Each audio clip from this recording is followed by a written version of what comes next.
Salve, salve família Tricolor, vamos começar o vídeo de hoje. Pedir pra você se inscrever no canal, deixar o like, compartilhar o vídeo e comentar para estar me ajudando a bater a meta de 400 inscritos até o final desse mês. Atualmente são os 360, eu acredito eu. Então eu acredito que dê pra vocês bater essa meta sim, porque é uma meta que está bem próxima, né? E bora diretamente para as notícias.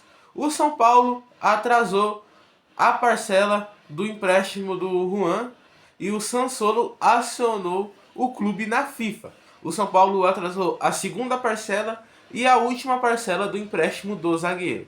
Por isso, o Sansolo deu uma segurada, né? Acionou o São Paulo na FIFA e disse que só vai ampliar, né, o empréstimo do jogador caso o São Paulo pague essas parcelas. Se o São Paulo não pagar essas parcelas, não vai ter conversas para a renovação do empréstimo, né, dele com o São Paulo. Que o São Paulo procura ampliar o empréstimo dele até o final do ano. Caso essa parcela não seja paga, não haverá esse acordo. A parcela, as duas parcelas, dão cerca de 1.200.000. Então eu acredito que dê para o São Paulo pagar. Por que o São Paulo não pagou? O São Paulo entendia que tinha algumas dívidas que tinham prioridades a ser paga, então acabou atrasando as parcelas, né? Mas eu acredito que o São Paulo pague sim e que o Juan continue no São Paulo. Só que talvez um valor tão alto assim, será que é interessante agora? Porque o São Paulo já tá sem dinheiro, nem pagou nem a parcela. Vai ter dinheiro para pagar 25 milhões? Né? É uma questão meio pensável a se fazer, né, a contratação do Juan, porque mesmo ele jogando bem, é um valor alto, né? É o que eu acho, é um valor alto. Também, Marcos Antônio, é um valor alto. Mas se o São Paulo quer contratar os dois, que arque com as consequências, né? Gente, o Henrique Carmo voltou a treinar e pode ser mais uma opção de joia da base para Luiz Ubeldia usar no elenco profissional. O Henrique Carmo, todos nós conhecemos ele, é um ponta direita mais ou menos, né? Muito habilidoso o garoto.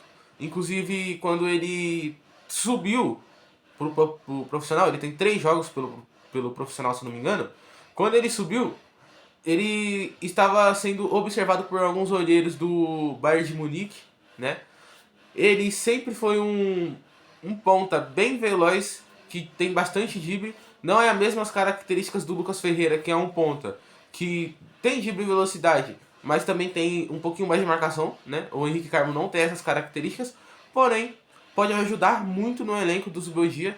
Zubeldia, que precisa de jogadores com essas características, pode estar utilizando o Henrique Carmo aí no próximo jogo contra o Mirassol ou na outra partida, né? Depois da contra o Mirassol. Vamos ver aí se o Henrique Carmo será utilizado ou se ele vai ser escanteado, né? Porque tem chance de ele ser escanteado também. Vamos ver, né, o que vai acontecer com o Henrique Carmo.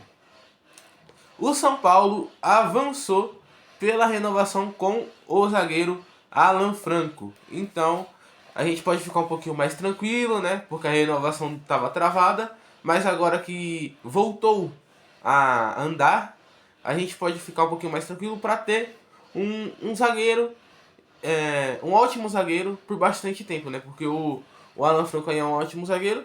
O que estava travando essa negociação era alguns valores que o São Paulo devia para os empresários dele. Só que aparentemente São Paulo vai pagar esses valores em 2 parcelas. E aí os empresários dele disse que tá tranquilo, pode renovar. E então a renovação do Alan Franco pode ser anunciada a qualquer momento. Uma ótima notícia, né? O que vocês acham da renovação do Alan Franco? Deixa aí nos comentários, né? Porque o Alan Franco, ele é um jogador importantíssimo no elenco de São Paulo. Ele e o Arboleda é a melhor dupla de zaga que temos no Brasil. Então, é muito importante renovar com um jogador que nem o Alan Franco, né?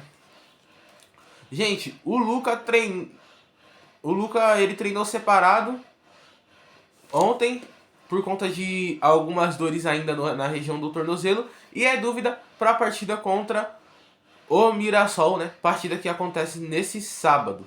Outro jogador que é dúvida é o Marcos Antônio, que está com uma lesão na coxa, mas eu achei um pouco estranho ele estar como dúvida. Por quê? Porque normalmente quando o jogador ele lesiona a coxa, ele fica uns 3 meses fora, 2. Então, não era para ele ser uma dúvida. Se ele for uma dúvida, significa que ele pode voltar a qualquer momento, antes de 3 meses. Então, será que ele pode voltar mesmo? Ou não? Ou colocaram ele como uma dúvida porque não sabem ainda o prazo que ele vai ficar lesionado, né? Tem que ver isso aí direito, né? Domingo terá a confirmação do novo presidente da CBF, né? Que será o Samir Chaude. Só que muitos clubes não estão tão interessados em ir até a CBF, mandar representantes até a CBF para essa eleição, né? Inclusive o São Paulo, né? O Casares não vai mandar nenhum representante. Ele também não vai até a CBF para a eleição do Samir. O Samir que ele é o único candidato, né, que temos no momento. Então, bem provável não, né? Ele vai ganhar, porque se você está disputando contra você, você ganha, né? Então ele vai ganhar. E tem muitos clubes aí de Série A, Série B, Série C que não estão querendo o Samir lá, que eles preferiam outro candidato. Porém, como o Samir é único, vamos fazer o quê? Vamos deixar o Samir trabalhar. Essa é a realidade. Deixa o cara trabalhar. Se ele fazer cagada, ele cai. Mesma coisa que aconteceu com o Edinaldo. Então, a gente espera que mude o futebol, mas eu acho que vai continuar do mesmo jeito, né? Que está sendo, né? O futebol brasileiro. Esse futebol horroroso, esse futebol mal gerido, né? A CBF tá gerindo o futebol brasileiro de uma forma horrenda e isso está refletindo no futebol da própria seleção, que está jogando muito mal, né? Então eu espero que o Samir mude alguma coisa, mas se não mudar, a gente vai continuar no mesmo jeito que tá, né? O vídeo de hoje foi esse. Se você gostou, deixa o like, se inscreve no canal, compartilha o vídeo, comenta e valeu!